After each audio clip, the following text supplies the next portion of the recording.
Hello, fellow classmates. This is Chris Thorson, Ponte Vedra, Florida.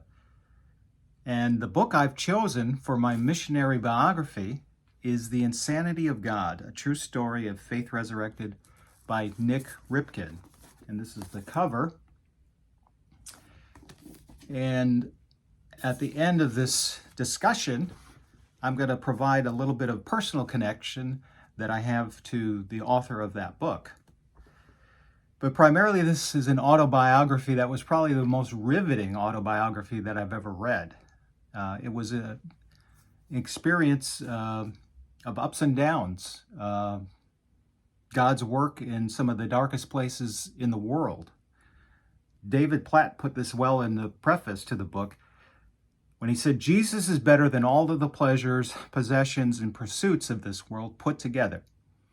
I hope and pray that you will read the pages ahead confident of the Word of God and more committed to making His Word known throughout the world, no matter what it costs you, because you realize that God's reward is far greater than anything this world could offer." And that's really the primary theme of this book throughout the entire book. The prologue opens with Nick making the point that his name is a pseudonym. And the people mentioned in this book have their identities hidden as well. Because he served in some of the most dangerous areas in the world. The start of this journey for Nick began at an early age when he found God's grace as a young man, as a new believer. He thought that walking in step and obedience with the Lord would provide safety and security. Little did he know that he was going to be on a path to just the opposite in serving the Lord. And he thought about that feeling that he had as a young man when he was seeing just some of the most horrific displays of depravity of human beings in the mission field. But God keeps His promises, and it created a strong sense of mission for him. And that included his wife, Ruth, and their family as well. The fire that stirred in his life was a gift that he wanted to give to other people. He recounts being in an Easter service as he was growing in his faith and just really excited about the Lord, and was with a group of people at a Easter service.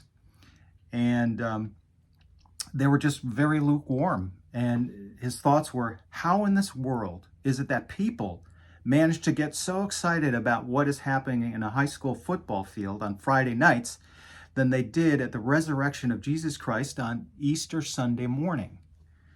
So this was a passion that drove him to reach people in some of the darkest places in the world, from Russia to the Horn of Africa, to Nairobi, to Mogadishu in the early 90s, and then spanning a time frame from the late 90s to 2013, when I had the chance to meet him in the winter of 2012, right before Christmas. He spoke at our church and encountered a group of people that were hungry to go on mission, but they didn't know the cost that was involved.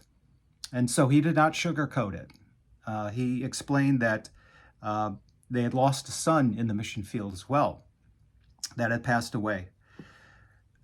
But little did we know that there was a mission trip planned for that summer. And it was a mission trip to Dubai in the UAE. And this was a mission trip not specifically to the people who lived in Dubai, but it was the missionaries in the Horn of Africa, which he had a great heart for. They brought those missionaries out to a resort in Dubai and got together for 10 days together. We came over as part of a worship band, partnered with other churches here in Jacksonville area, and then also in Kentucky and in North Carolina. And it was an amazing week. And we were there to edify them and give them a time of worship and refreshment. And we got so much back in return that we couldn't even measure that. these people out in the mission field serving with their families and encountering all of the obstacles that you would find in the mission field. But they came together, and we had never seen, as I was part of the worship band at that time, we had never seen people worship to that extent, because they're not able to do that in the mission field. And it's what's unique about Dubai is that we were able to do that in a closed setting with locked doors in a conference room.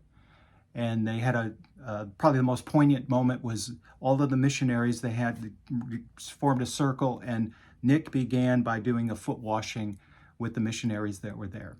So it was an astounding week that we spent with them.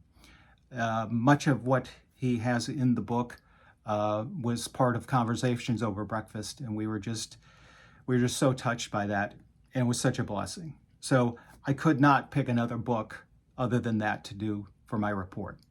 So I want to say blessings to everybody, and it was a great semester, and hopefully see you sometime in the future in another class. Take care.